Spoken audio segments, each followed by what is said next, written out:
Nicotine on the brain goes round and round all through the town. Addicts in withdrawal go crash to the ground, crash to the ground, crash to the ground. Addicts in withdrawal crash to the...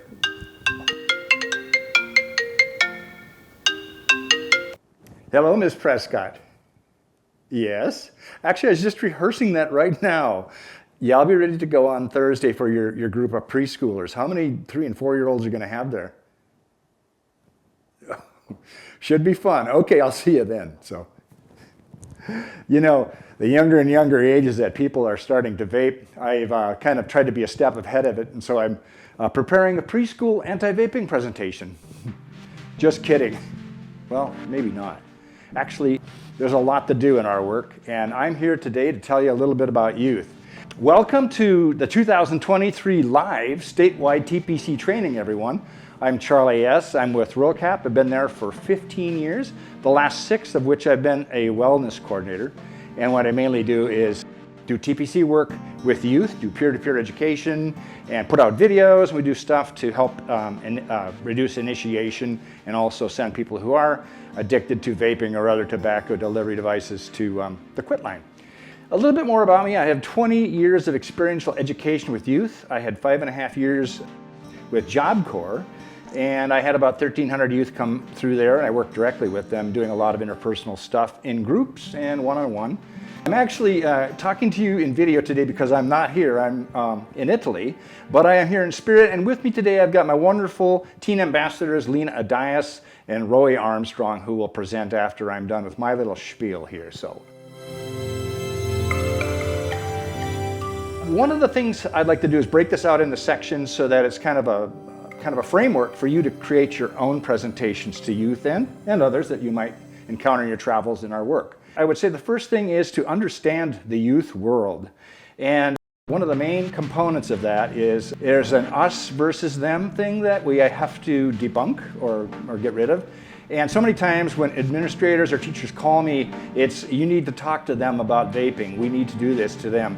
When I get off the airplanes in villages, sometimes the elders will tell me, you need to talk to them. You need to tell them to have more respect. But I never have any luck with that. So what I try to do is reduce the us and them into a we. Because a lot of what I'm going to say today applies to people of any age, even though I work with youth. And maybe you'll find that to be the same. One of the tricks I have to use in doing that is, I have my 67-year-old interests, and then I'm looking at people with 13-year-old interests. So I try to find out what is intergenerational. And what happens is you get into these big-bodied things like strength, acceptance, love, fear. And so I'm going to ask you out there in the crowd, what were you afraid of when you were 13 years old? Think about it for a minute. What were you afraid of when you were 13? I'm going to throw a couple up here.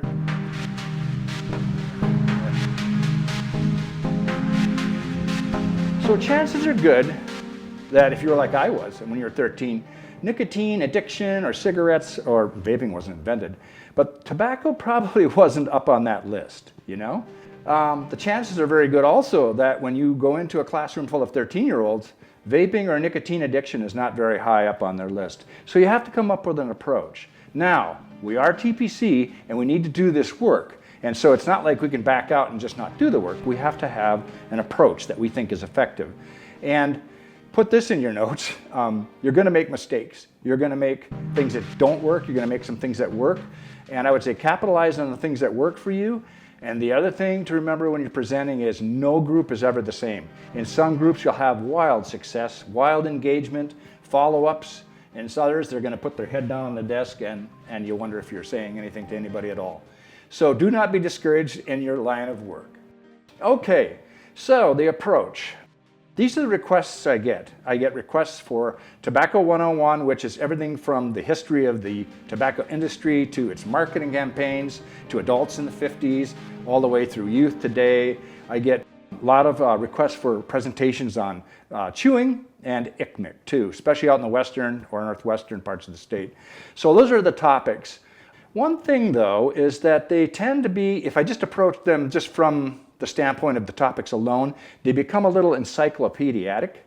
And so I think, well, what is that sort of intergenerational thing that might relate And you'll have to come up with your own, or you can definitely use mine.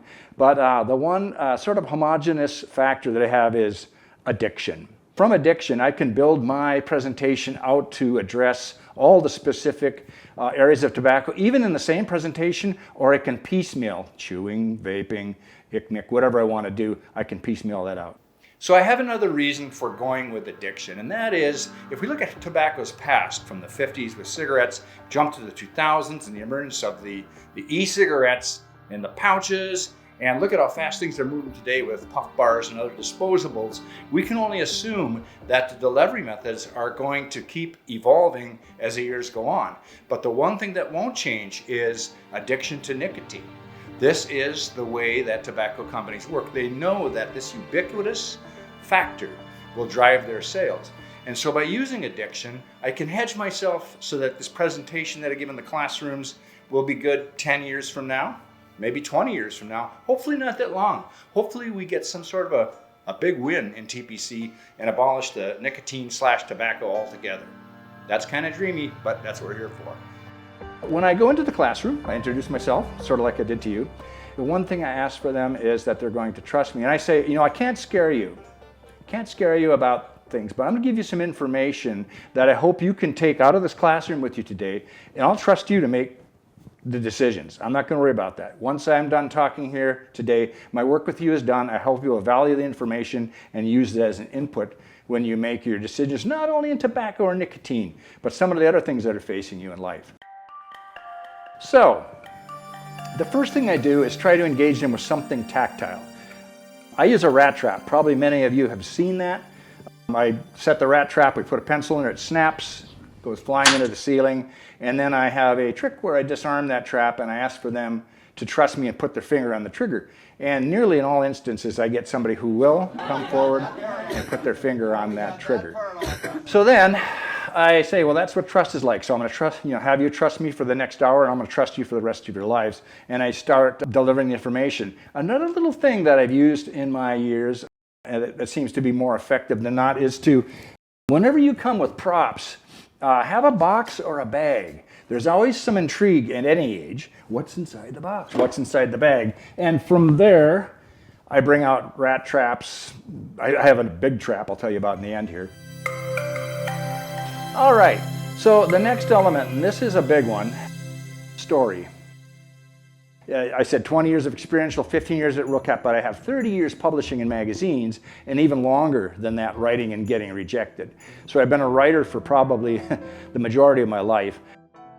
It always holds true in magazines, in Hollywood, and anything. Story always wins. As you begin to think of your presentation, you can have like little thought blocks off your brain mapping.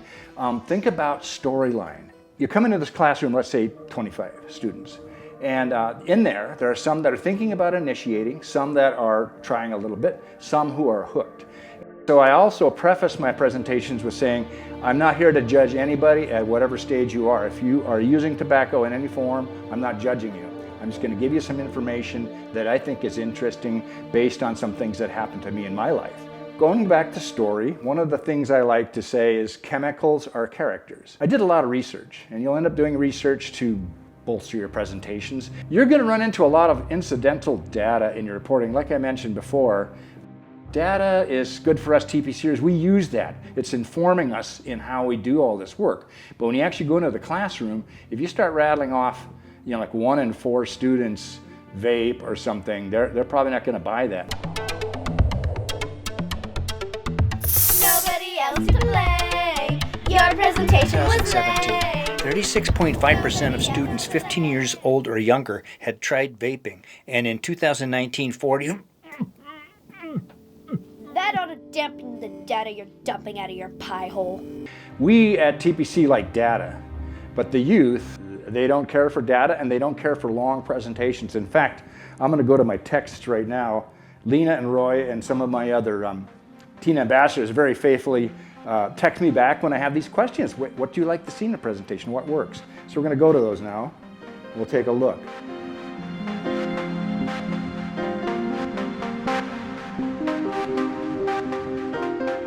We're going to talk about things that interest them in the line of a story. And so chemicals, characters. I was researching through the different papers and found out that nicotine has a very similar structure to acetylcholine. Now we're going to go into the brain here, and this is where I usually step aside, grab a chalkboard thing, we start drawing out the brain. We draw the brain, we draw out the prefrontal cortex, we draw out an area called the VTA, which sends out the dopamine, goes round and round, and then we go from there, and it's kind of a call-out session. What do you think this is in the brain? What do you think this does? And we look at how dopamine works in the brain, how it goes through the VTA, gets kicked out of there, and also goes to prefrontal cortex, which is the portion of the brain that does the reasoning. And we talk about that too.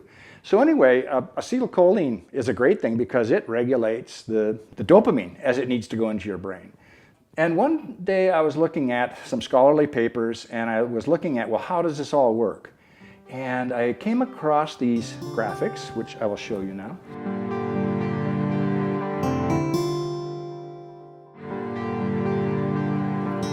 And if you look at the delivery mechanisms in those, there, can you see that better?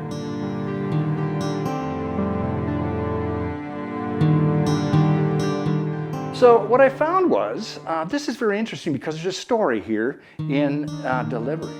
If you look at the sharp curves of the respiratory, like cigarettes, it goes in and creates a peak. So I draw this all out for them and say, what do you suppose this profile is?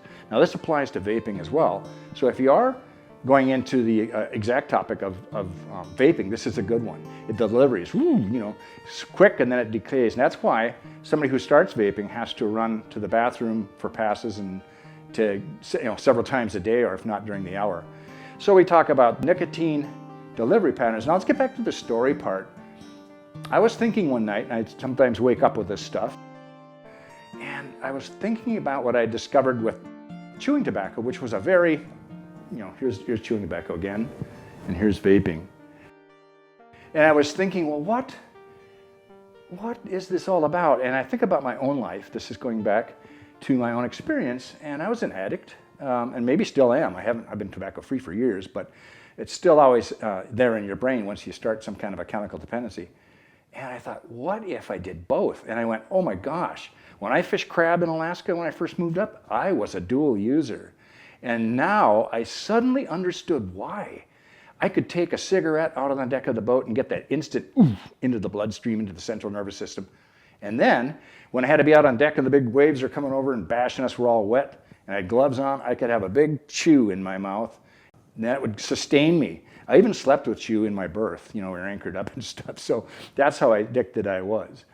So, answering the questions of my own addiction was like, oh my gosh, I can put this into the story.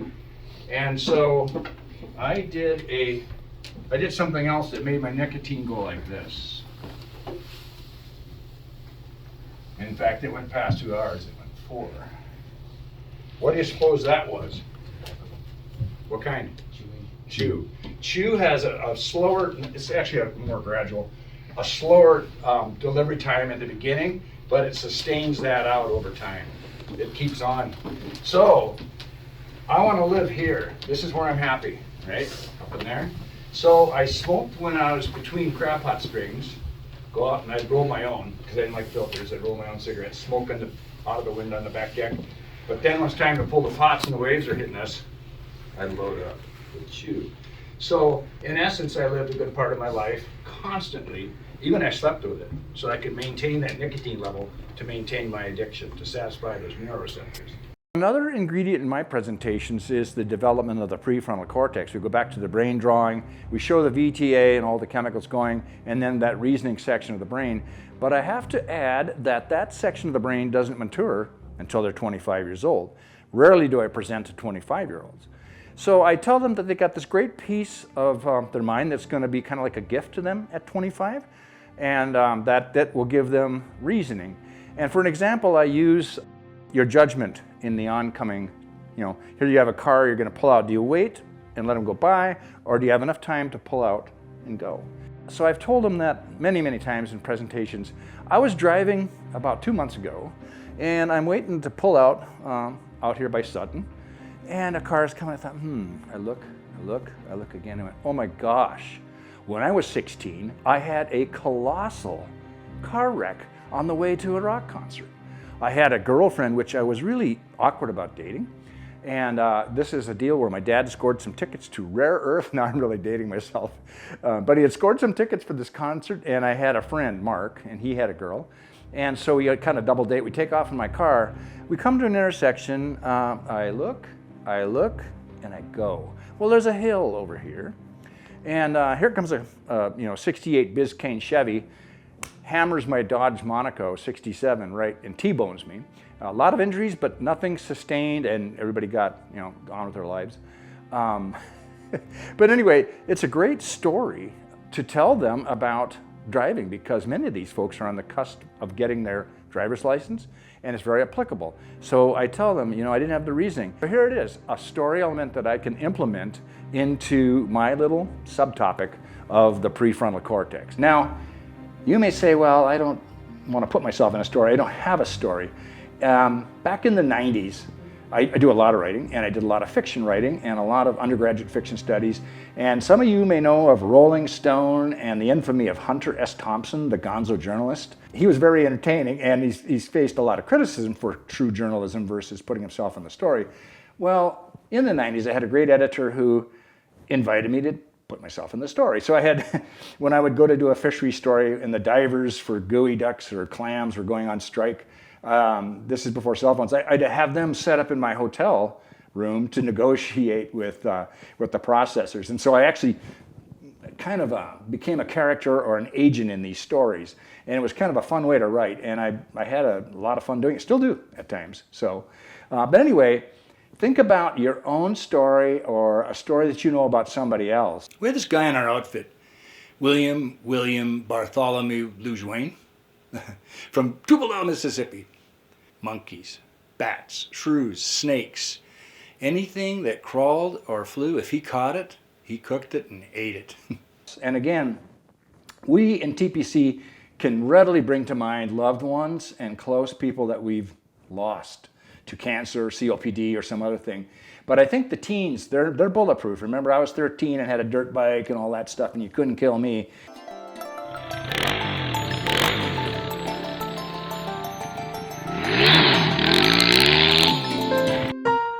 Once you have it, you have the data, that's going to inform you.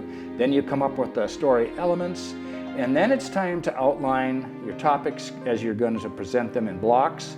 And then I would say, if you need to write a script. I have kind of a big old bunch of freezer paper in the back there teleprompting me on what I wanted to say to you. But you can write that and practice that.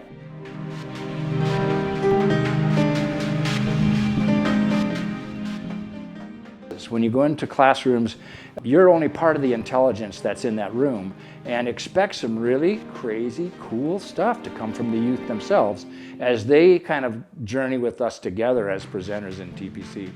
Once you do that, just work on your stage presence, and I would say enjoy it. You just got to love the crowds you work with, and I think that shows when you're up in front of people talking.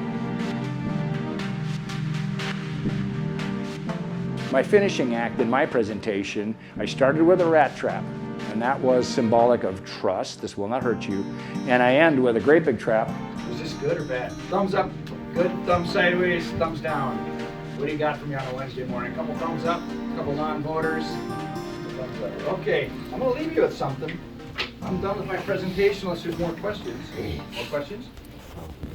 Okay, let's do this then. Do you guys like the rat trap? Yeah. Like it a lot? Yeah. Okay. Let's do glove. Oh, look. What the? Whoa. What? How many volunteers for this? Whoa! Brave crowd on a Wednesday morning in Bethel. Get this out of the way. All right. I need a volunteer. You're here. Can you be my volunteer? Two gloves. Okay. What you're going to do is, if I say help, you're going to shove that in the jaws so I don't get caught in this damn thing, okay? Because it's not fun to get out of it.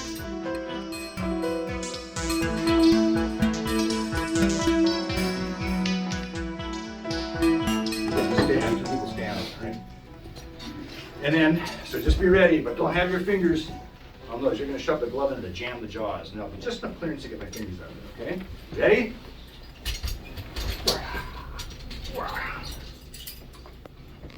What am I supposed to do again? You were there. If I'd have said help, you'd have figured it out. Because you'd have heard me screaming, help! Okay, so what do you suppose I'm going to do with this? Put the glove in. No fingers in there, that's for sure. So I told you to trust me at the beginning. I'll tell you to trust you now. I'll never tell you to put your fingers in this trap. Give me those gloves for a second. So, anybody know what a metaphor is? That's a hand up. Yeah, what's a metaphor? It's like, kind of like, I have it in here, but I can't. Go, give it a minute. Just cook on it for a second. I think you got it.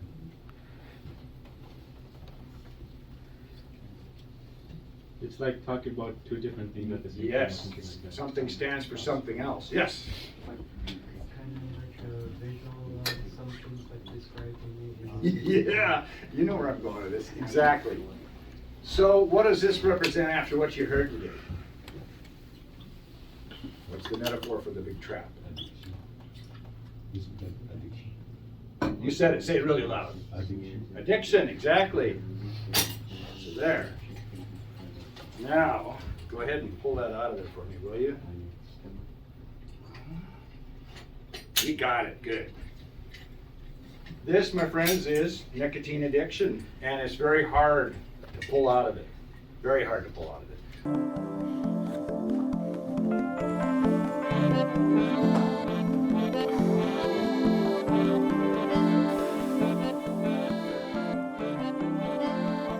Hi, is this seat taken? No, go ahead. Thanks.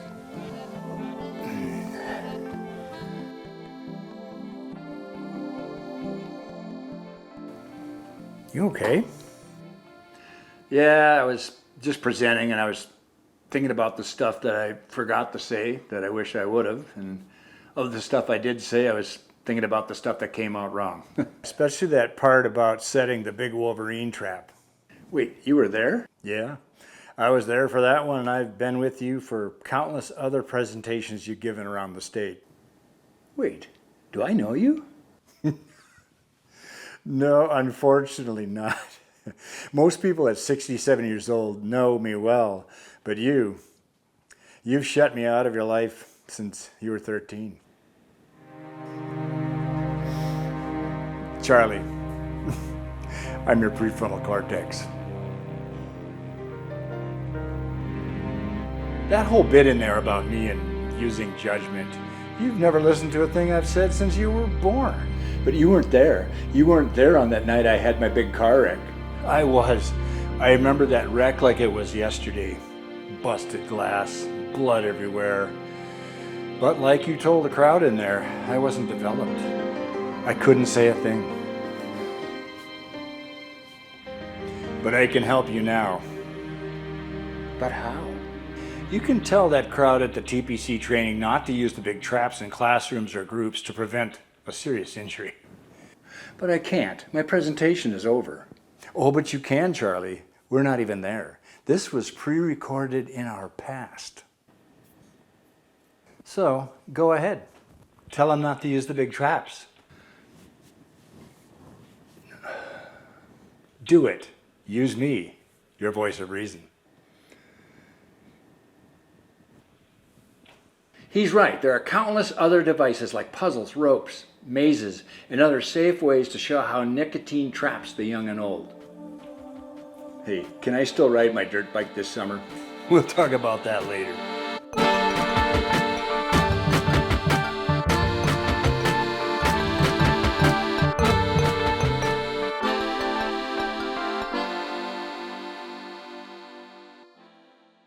That's about what I got. The girls had said to keep it short because that's what's effective with youth, and I think that's effective with adults.